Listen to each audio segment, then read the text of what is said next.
लिए चलते हैं, जहां पर विधायी गौरव यात्रा समागम कार्यक्रम आयोजित किया जा रहा है। राजस्थान सीएम भजनलाल शर्मा संबोधित कर रहे हैं। तकनीकी पारदर्शिता और जन सहभागिता का एक सशक्त उदाहरण बनकर देश की अन्य विधानसभाओं के लिए प्रेरणा बन रहा है। मुझे खुशी है कि वंदे मातरम की 150वीं वर्षगांठ के अवसर पर राजस्थान विधानसभा ने विशेष कैलेंडर तथा विशेष दैनिक नंदिनी जारी की है। ये हमारी सांस्कृतिक विरासत और राष्ट्रीय चेतना को लोकतांत्रिक परंपराओं से जोड़ने वाला अभिनव प्रयास है। आज के इस आयोजन में विधानसभा में पारित अनेक ऐतिहासिक विधेयकों पर चर्चा हुई है। इनमें विशेष रूप से 23 महत्वपूर्ण विधायी उपलब्धियां भी शामिल हैं। मैं उन सभी पूर्व एवं वर्तमान जनप्रतिनिधियों का अभिनंदन करता हूं, जिन्होंने अपने विचार, अपने अनुभवों और अपनी जनसेवा से इस सदन की गरिमा को निरंतर बढ़ाया है। लोकतंत्र की सबसे बड़ी शक्ति यही है कि यहाँ विचार अलग अलग हो सकते हैं, लेकिन उद्देश्य हमेशा जनता का कल्याण और प्रदेश का विकास होता है। यही लोकतंत्र की खूबी है। लोकतंत्र संस्कृति राजस्थान की पहचान रही है और आगे भी बनी रहेगी। आज जिन पूर्व अध्यक्षों, उपाध्यक्षों एवं सदस्यों का सम्मान किया जाना है, मैं उन्हें भी बहुत बहुत बधाई और शुभकामनाएं देता हूं। आप सभी आने वाली पीढ़ियों के लिए लोकतांत्रिक मूल्यों की प्रेरणा है। यशस्वी प्रधानमंत्री नरेंद्र मोदी जी के नेतृत्व में विकसित भारत 2047 और लोकतंत्र की जनभागिता, जन सहभागिता, पारदर्शिता और उत्तरदायित्व की नई दिशा दी गई है। प्रधानमंत्री जी का स्पष्ट विश्वास है कि लोकतंत्र, जन भागीदारी, सुशासन, निरंतर संवाद की सबसे बड़ी शक्ति है। इसी भावना को साथ हमारी सरकार भी पारदर्शी और संवेदनशीलता के साथ शासन देने के लिए प्रतिबद्ध है। विकसित राजस्थान, आप जैसा जानते हैं, हमारा लक्ष्य ऐसा राजस्थान बनाना है जो वर्ष 2047 तक विकसित भारत के निर्माण में अग्रणी भूमिका निभाए। विकसित राजस्थान 2047 का संकल्प तभी साकार होगा जब इस सदन में होने वाली चर्चा हर नीति और कानून प्रदेश के अंतिम व्यक्ति के जीवन में सकारात्मक परिवर्तन लाए। विधानसभा में होने वाली प्रत्येक विमर्श लोकतंत्र को मजबूत देता है और विकास की नई दिशा तय करता है। आज आवश्यकता है कि नई पीढ़ी लोकतांत्रिक संस्थाएं, संविधान और संसदीय परंपराओं को समझें तथा उनसे प्रेरणा लें। मुझे बहुत प्रसन्नता की अनुभूति आ रही है। मुझे बहुत सुखद लगा रहा है कि राजस्थान विधानसभा के पूर्व और वर्तमान सदस्य यहाँ आज इस समागम में एकत्र हुए हैं। मैं आप सभी का अभिनंदन करता हूँ, स्वागत भी करता हूँ। जिन विधायकों को आज सम्मानित किया जा रहा है, उन्हें मेरी ओर से बहुत बहुत बधाई और शुभकामनाएं। मैं भी विधायक रहा हूँ, मंत्री रहा हूँ और स्पीकर भी रहा हूँ, तो सभागृह में क्या क्या काम चलता है, कैसा चलता है, उसका पूरा अनुभव भी, प्रतिपक्ष कैसे काम करते हैं वो भी मुझे अच्छा अनुभव है। लेकिन मुझे किसी ने एक बार पूछा था कि सभागृह अध्यक्ष बने तो ज़्यादा महत्व का काम कौन सा होता है, तो मैंने बोला कि सबको नीचे बैठो, नीचे बैठो, ये अध्यक्ष का काम बहुत मुझे ये भी मैं सुना कि लोग बोल रहे, लोग कहते हैं कि भारत में लोकशाही का जो उदय हुआ या लोकशाही आ रहे वो अंग्रेजी की ओर से आ रहे। ये तो गलत है। हमारे पास पूर्व से लोकशाही है। मैं बताना चाहता हूँ कि अपने पहले पंतप्रधान माननीय जवाहरलाल जी नेहरू जी, तो उन्होंने जो किताब लिखी हिंदुस्तान की कहानी, तो उसमें एक लिखा है उन्होंने, कोई तेरी बाहर के देश के राइटर ने लिखा है, तो बोले कि हमारा पाटलिपुत्र जो है आज पटना, वहाँ मौर्य काल में जो म्युनिसिपालिटी थी उसे 30 लोग चुन के आए थे और उन्होंने 5-5 के 6 समितियां भी बनाई थी। आज जो अपनी समितियां है, पानी के हो और किसी के हो, ड्रेनेज के हो, इसके हो, वही समितियां उन्होंने बनाई। मैं सबका नाम नहीं लेता हूँ, लेकिन ये सब समितियां हो रही हैं। मुझे हमारे वसंतदादा पाटिल महाराष्ट्र के मुख्यमंत्री थे और यहाँ भी राज्यपाल थे। वो बोलते थे कि एमएलए ने ना बोलने का कोशिश करना और अधिकारियों ने हाँ बोलने की कोशिश करना। अधिकारियों ने ना नहीं बोलना, उन्हें सभी पॉजिटिव करना है और पॉजिटिव किया तो ही अपना काम अच्छा आगे बढ़ता है। इसलिए सभी अधिकारियों ने हाँ बोलने का ही सोचना चाहिए, पॉजिटिव को सोचना चाहिए। आपका होता है कि नहीं? आप देखिए, महात्मा सोशल मीडिया पर अनियंत्रित अश्लील कुछ बहुत आते हैं, तो उसको कैसे अपन दुरुस्त करेंगे, पाबंद करेंगे या उसको मिटा देंगे, इसका भी अपने विचार करना चाहिए। नहीं तो हमारी जो संस्कृति है हमारी है वो बहुत खतरे में भी आ जाएगी, ऐसा मुझे लगता है।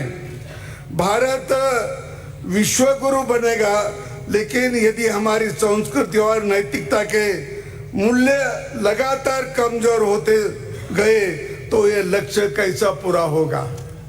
मुझे याद है कि आपके 75 वर्ष हो रहे, लेकिन यहाँ अपने देश में पहला इलेक्शन जो हुआ वो हुआ 1937 में। राजस्थान में नहीं हुआ। राजस्थान में यहाँ सब राजे लोग थे, उन्होंने कमेटियां बनाई, बोर्ड बनाए, चले। लेकिन 37 में 11 स्टेट में इलेक्शन हुई, 11 स्टेट में। महाराष्ट्र में 1931 में भी 37 में चुनाव हुआ। बाबा साहब अम्बेडकर भी वहां चुन के आए थे, उनका पक्ष था शेड्यूल कास्ट फेडरेशन, तो उनके 17 सदस्य आए थे और उनका चिन्ह था मानुष और वो बैलेट पेपर पे था 37 और 1947 का। लेकिन 52 में पहला इलेक्शन हुआ, वो बैलेट पेपर पे नहीं था। वो जितने उम्मीदवार थे, प्रत्याशी थे, उनके नाम के एक डब्बे रखे थे, उसको एक एक उसका चिन्ह छिपाया था। आदमी आता था और देखता था कि ये चिन्ह का कौन से डिब्बे को लगा, उसमें वो डाल देता था, चले जाता था। ऐसा वो पहला इलेक्शन हुआ। और ये ऐसे ही इलेक्शन में फिर बाद में वो अपन 57 या उसके बाद 62 का बैलेट पेपर पर होने लगा। लेकिन पहला इलेक्शन तो ऐसा हुआ, ये भी आप ध्यान में रखते हैं। मुझे आपके यहाँ भी जो आपकी सदस्य संख्या है ये 1977 की है। 1977 में 150 संख्या हो गई, अब 49 साल हो रहे। 50 साल में एक भी एमएलए की संख्या यहाँ बढ़ी नहीं, एक भी मतदार संघ बढ़ा नहीं। अभी मतदार संघ बढ़ाने की कोशिश चल रही, लेकिन आप हाँ बोले तो आप तो ना बोल रहे, बढ़ाना है ना। उनको लगता सबने को बढ़ाया, लेकिन उधर हाँ बोलना चाहिए, वो भी ध्यान में रखना चाहिए, ऐसा मुझे लगता है। और मैं इस बात से ये आपको विनती करता हूँ कि आपने मुझे बुलाया, किया और मेरा स्वागत भी किया, इसके लिए मैं आप सभी का आभार व्यक्त करता हूँ और मेरे वाणी को विराम देता हूँ। जय भारत, जय राजस्थान। बहुत बहुत धन्यवाद माननीय राज्यपाल महोदय।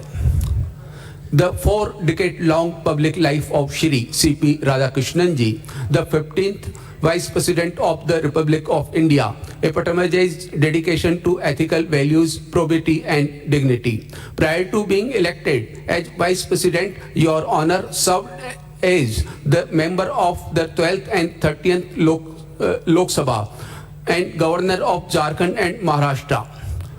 With deep respect for the distinguished personality of the Honorable Vice President, we most humbly request Your Honor to deliver your kind address. Honorable Vice President, sir.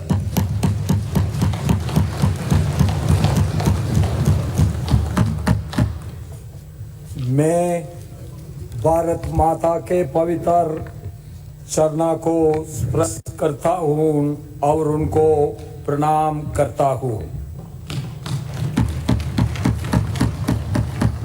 Bharat माता की जय।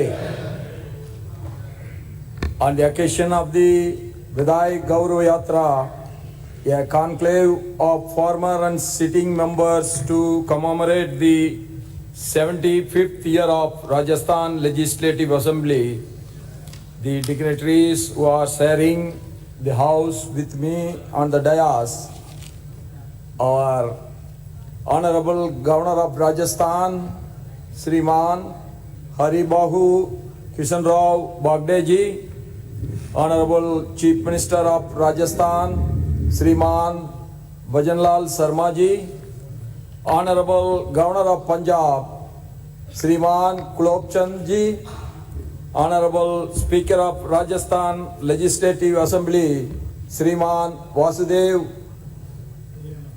Devnani ji, Honorable Minister for Parliamentary Affairs, Law and Justice, Rajasthan Government, Shriman Joharam Patel ji, the Leader of the Opposition, Shriman Dikaram ji, and the senior most members who served in this August House, Shriman Pandit Ram Kishan ji, Narayan Singh ji, Prituman Singh ji, Tara Bandari ji, Devi Singh Pati ji, and sitting and the former members of the Rajasthan Assembly, Bhai Begno Kamma Kani.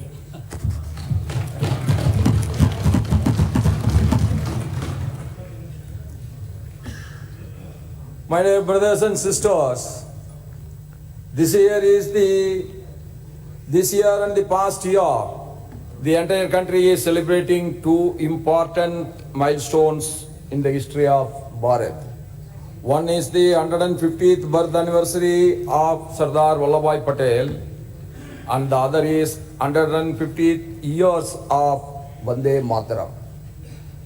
Yes, song that has kindled the patriotic feeling of everyone from Kashmir to Kanyakumari.